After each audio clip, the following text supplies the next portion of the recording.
ẹ máa rí wípé fọ́nrán kan jáde tí mi gan post sórí channel wa yìí tí mo post sórí ìkànnì wa. Ìkan nínú àwọn olùkọ́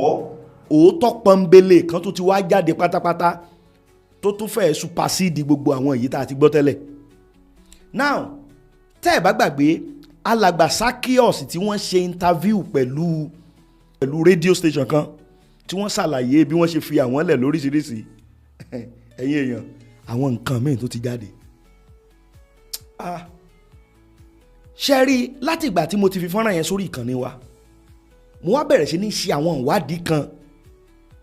ṣùgbọ́n ẹ̀yin èèyàn ẹ súnmọ́ mi ẹ wá gbọ́ àbọ̀ ìwádìí mi tí mo ṣe. Ṣe rí ètò tí mò ń ṣe lọ́wọ́ yìí àìgbọ́dọ̀ mọ́ wò ni ẹ wò ó deep. Mo tún salute àwọn ẹ̀ṣọ́ aláàbò wa lẹ́ẹ̀kan sí àwọn àlàyé kan tí ò yí ọ̀pọ̀lọpọ̀ àwọn èèyàn torí àwọn èèyàn ti fẹ́ sọ̀rọ̀ yìí di controversy ọ̀pọ̀lọpọ̀ sì ti ń bú olùkọ́ yẹn ìyẹn alàgbà Sakios àwọn kan ní kò mórè wọ́n ti gbàgbé pé tí bàbá yẹn mọ̀ ló sọ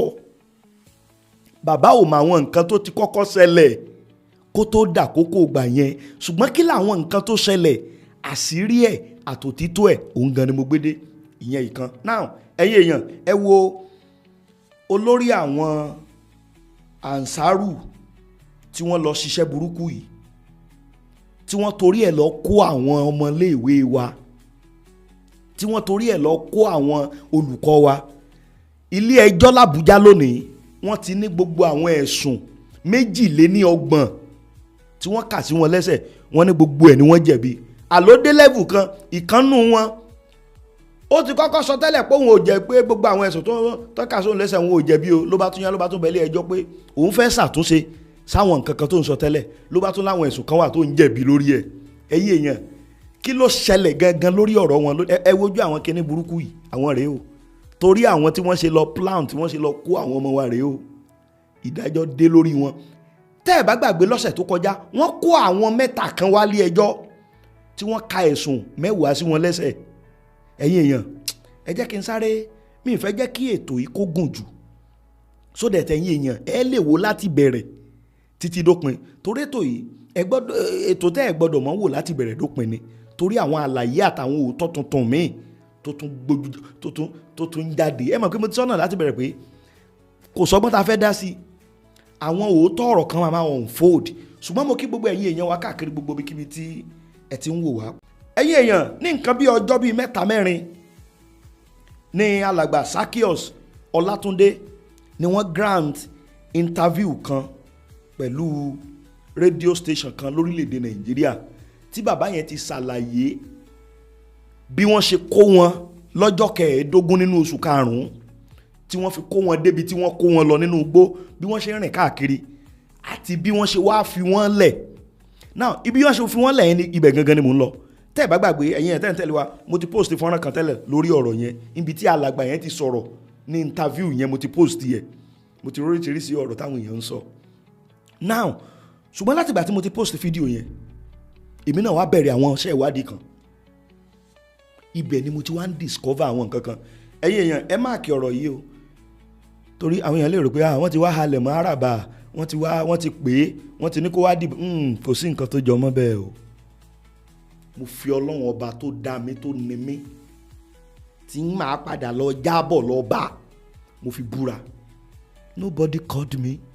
kò sẹ́ni tó intimidate mi kò sẹ́ni tó halẹ̀ mọ́ mi ṣùgbọ́n ṣé mọ̀ pé mi ti ń fọ́lú ọ̀rọ̀ yìí láti bẹ̀rẹ̀ in tó prompt mi gan nìyẹn pé no mi ì gbọ́dọ̀ jókòó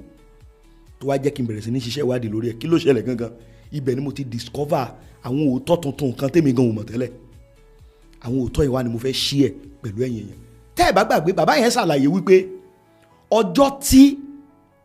kọ̀mándà àwọn ẹranko tó kó wọn yìí tí ó tú àwọn lẹ̀ ó ló kàn déédéé pẹ̀lú smiley face ni pé ó yá àwọn ń lọ lé o ó ní kíákíá ó sì ní káwọn ọmọ dìde gbogbo ṣẹ̀kẹ̀ṣẹ̀kẹ̀ tí wọ́n kó sáwọn lẹ́sẹ̀ tí wọ́n kó sáwọn lọ́wọ́ ó ní kí wọ́n máa já gbogbo tí wọ́n fi bò wọ́n lójú ó ní kí wọ́n máa já gbogbo ẹ̀ pé wọ́n ń lọ lé kíákíá wọ́n dẹ̀ ṣe kí ni ó yá ọ̀nà ibi tẹ́ ẹ máa gbà rí. bàbá yẹn kàn tiẹ̀ tó pèdè kan wípé òun lẹ́ni tí wọ́n fi sílẹ̀ last kí dẹ̀ ló fà á ó ní ṣẹ̀kẹ̀ṣẹ̀kẹ̀ tí wọ́n fi sóun lọ́wọ́ wọn ò tètè rí tú bóyá ni wọn ò rí kí ẹ̀ mọ́ ni ṣùgbọ́n lẹ́yìn ọ̀rẹ́ yìí ó náà kàkà tí kọ́kọ́ sọ wípé bóyá kan gé ọwọ́ òun ó lẹ́nìkan sọ ẹ má gé ọwọ́ ẹ̀ wọ́n sàbò ń tú one way or the other ni ẹni tó wá jẹ́ kọ̀mándà wọn yẹn wá ń lead òun títí tóun fi bá àwọn èèyàn tí wọ́n ti lọ síwájú òun. Now ibi tí mo wá ń lọ rẹ̀ tẹ́ ẹ̀ bá gbàgbé àwọn rìpọ́ọ̀tù tá a ti fún yín tẹ́lẹ̀ òun ni wípé ìròyìn kan kọjá lé pé wọ́n ti surround ibi tí wọ́n wà o wọ́n ti mọ location ibi tí wọ́n wà o gbogbo ibi tí wọ́n lè gbà láti escape kúrò nugbó yẹn gbogbo ẹ̀ ni wọ́n ti di bódẹ̀ ṣe rí nìyẹn torí àlàyé padà wáyé lórí ẹ̀ wípé gbogbo ibi tí wọ́n lè gbà sọdá sí Niger wọ́n di èyí tí wọ́n lè gbà sọdá sáwọn orílẹ̀-èdè míì tí mi ò rántí àwọn orúkọ ìlú yẹn wọ́n di gbogbo ẹ̀. Now kí wá ló wá ṣẹlẹ̀ gangan ẹ má dẹ̀ gbàgbé wípé wọ́n láwọn ọ̀tẹlẹ̀múyẹ́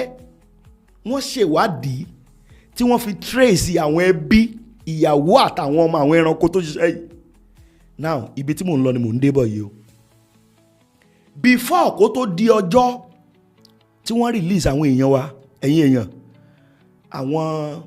iṣẹ́ alágbára kan tó ti lọ ẹ̀yin tẹ́ bá gbé oko rí ẹ rí i pé tẹ́ bá ń wá ihò kété àwọn kan máa ń pè ní isà àwọn kan ń pè ní ihò ibi tó kété ihò tó ń gbé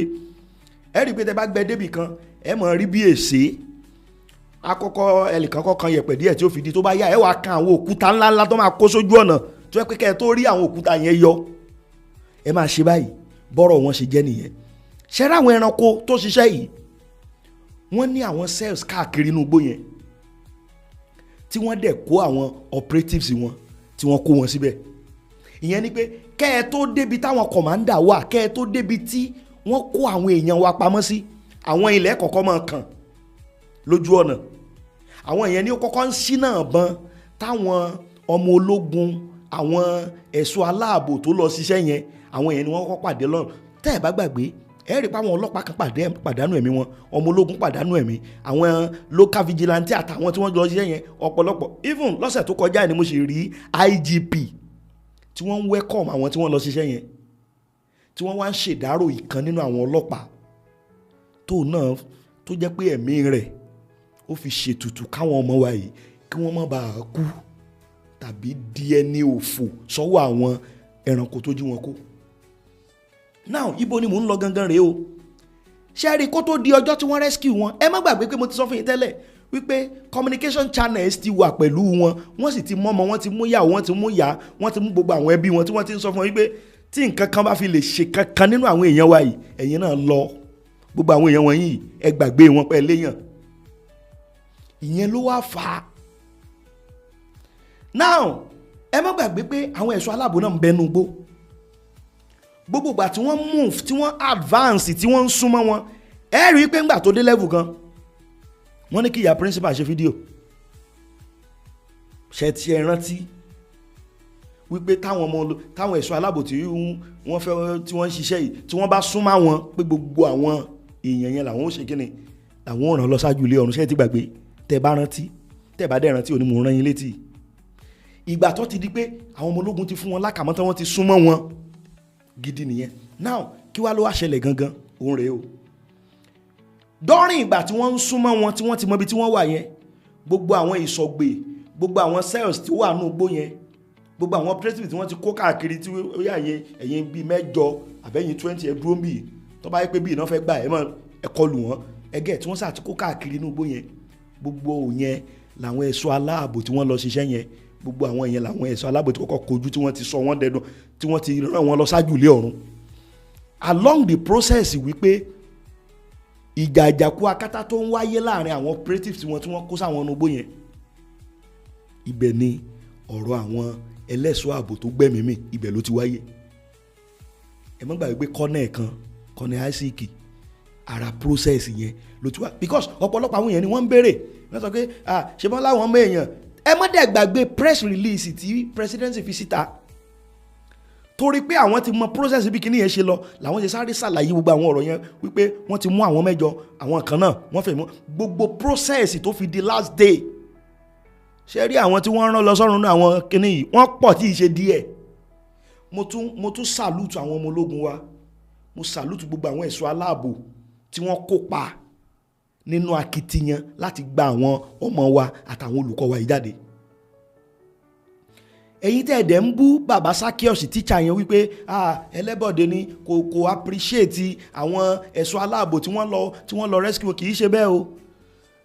Ẹ má bú bàbá yẹn o. In tí bàbá yẹn mọ̀ ló ṣàlàyé o. Bàbá ò mọ̀ wípé àwọn iṣẹ́ kan ti kọ́kọ́ ṣẹlẹ̀ kó tó dọjọ́ yẹn. Kódà níbi tí mo tún gbọ́ dé, tí research mi tí mo tún gbọ́ dé, wọ́n ní ìgbà ẹ rí i pé wọ́n kọ́ ṣèròyìn kan wípé alẹ́ Thursday tó precede Friday yẹn ni order wáyé fún wọn pé kí ó yá kí wọ́n move in. According to n tá a gbọ́, wọ́n ní wọ́n jọ ń sọ̀rọ̀ táwọn àwọn ẹ̀ṣọ́ aláàbò ti ń sọ fún yín pé ẹ ti ń tàn wá ní sùúrù, a máa wá ya bá yín bí tẹ́ wà. Òun ló fa jíju ọwọ́ lẹ̀ táwọn ẹranko ìju ọwọ́ lẹ̀ o. Wọ́n dédé ju ọwọ́ lẹ̀ lásán o. Wọ́n lọ́pṣọ̀n, wọ́n ti capture gbogbo area àbí tán wà. Ẹgbẹ́ tó wá ṣọ́ọ̀kì yín. Eléyìí tó tún wá jẹ́ pàpàǹbarì ibẹ̀ òun ni wípé wọ́n ní gbàrà tí wọ́n release àwọn èèyàn wa tán, tí wọ́n ti confirm wípé wọ́n ti wà secured, wọ́n ti dé ọ̀dọ̀ àwọn ọmọ ológun níbi tí wọ́n lọ dúró sí fún wọn pé kí wọ́n lọ wá bá wọn bẹ̀. Ní signal tó tẹ̀ wọ́n lọ́wọ́ ni wọ́n wá ṣẹ̀ṣẹ̀ lọ ya bá wọn. Ni wọ́n ṣẹ̀ṣẹ̀ lọ ya bá wọn. Èyí tí wọ́n rán lọ sọ́run nù wọ́n rán lọ, èyí tó ságídí. Ibẹ̀ ni wọ́n tún ti wá kó. Ṣé rí bí àwọn ẹ̀ṣọ́ aláàbò ṣe ń ṣiṣẹ́, ìrònú tí wọ́n, the way they operate, ó yàtọ̀ sí ti civilian o. Ẹ mọ̀ kébì náà ti sọ̀rọ̀ yẹn sẹ́yìn tẹ́lẹ̀ pé you can't be expecting them pé gbogbo bí sí yẹn ṣe ṣẹlẹ̀ kí wọ́n máa tó àbí kí wọ́n sáré wá mọ̀ parade gbogbo àwọn tí wọ́n ti mú, kò possible o. Torí iṣẹ́ ìwádìí sì ń lọ, torí àwọn tí wọ́n mú yẹn nìkan kọ́ ló ń ṣiṣẹ́. They have some bàbá àṣàlẹ̀, they have some àwọn tí ń kówó lé wọn lọ́wọ́. In tó ṣẹlẹ̀ nìyẹn o. Mo lè sọ fún yín categorically, ṣe rí àyàn akitiyan tí wọ́n ṣe láti gba àwọn èèyàn wa yìí, Ọlọ́run gbọ́ kò sí ní tí ń jọ ransom o. Wọ́n ju ọwọ́ lẹ̀ pátápátá gbogbo wọn. Now àwọn ẹranko yìí tẹ́ ẹ mọ̀, tó bá jẹ́ wípé ọ̀rọ̀ díìlì kan wà ń bẹ àbọ̀rọ̀ ransom wà ń bẹ, ṣé wọ́n ti ní bọ́ sórí social media tí wọ́n ti mọ̀ sọ pé ẹ mọ̀ wọ́n náà tí irú nǹkan báyìí bá ṣẹlẹ̀, tí wọ́n ti mọ̀ sọ wípé irọ́ ni ìjọba pa fún yẹn mọ́ gbọ́ tí wọ́n o. Látọjọ́ tíṣẹlẹ̀ yẹn ti ṣẹlẹ̀, ṣe gbọ́ nǹkan kan. Ọ̀gá wọn méjèèjì, Amiru àti Vice Amiru, àwọn ni wọ́n tún kó wálé ẹjọ́ lónìí. Táwọn yẹn náà láwọn tó ẹ̀sùn táwọn ti láwọn ò jẹ̀bi tẹ́lẹ̀, they are now saying àwọn jẹ̀bi ẹ̀. Ilé ẹjọ́ adájọ́ tó ń wá ń dúró lórí ẹjọ́ wọn lẹ́ni latest news tó ẹ̀ṣẹ̀ ń jáde ni mò ń sọ fún yín yìí o. Mi ìwà fún yín lófo o. Ló tún wá sọ pé àwọn ṣe kíni, adájọ́ sì ti ṣe kíni, ó ti ní gbogbo àwọn ẹ̀sùn tí wọ́n kà sí wọn lẹ́sẹ̀ 31 pé gbogbo ẹ̀ ni wọ́n jẹ̀bi. The only thing tá à ń retí báyìí ni ìdájọ́ tádájọ́ máa dá. Bóyá kí wọ́n tètè lọ dá wọn padà ṣáájú ilé ọ̀run ni àti ìmọ̀, ṣùgbọ́n pẹ̀lú pé wọ́n ti ilé ẹjọ́ sọ pé wọ́n jẹ̀bi gbogbo ọ̀rọ̀ tá à ń rí ní tí ó padà gbẹ̀yìn wọn nìyẹn. Ẹ má gbàgbé àwọn mẹ́ta tí wọ́n ní wọ́n ń train àwọn èèyàn tí wọ́n plan. Ṣé àwọn pé mo sọ fún yín pé àwọn ẹgbẹ́ mi ni, yes, but all of them wọ́n ṣe rí àwọn àṣàrù tí wọ́n wá torí wọn jà yìí àtàwọn iswap, wọ́n jọ ń ṣiṣẹ́ papọ̀ ni. Wọ́n jọ ń ṣiṣẹ́ papọ̀ ni. Àwọn mẹ́ta tí wọ́n mú yẹn, if tó wáyé pé kì í ṣe bẹ́ẹ̀ ni, ẹ mọ nǹkan táwọn pípì ó ti bọ́ sórí social media tí wọ́n ti mọ̀ sọ. Kí ni mo wá clarify, kí ni mo wá sọ fún yín ni pé ṣe rí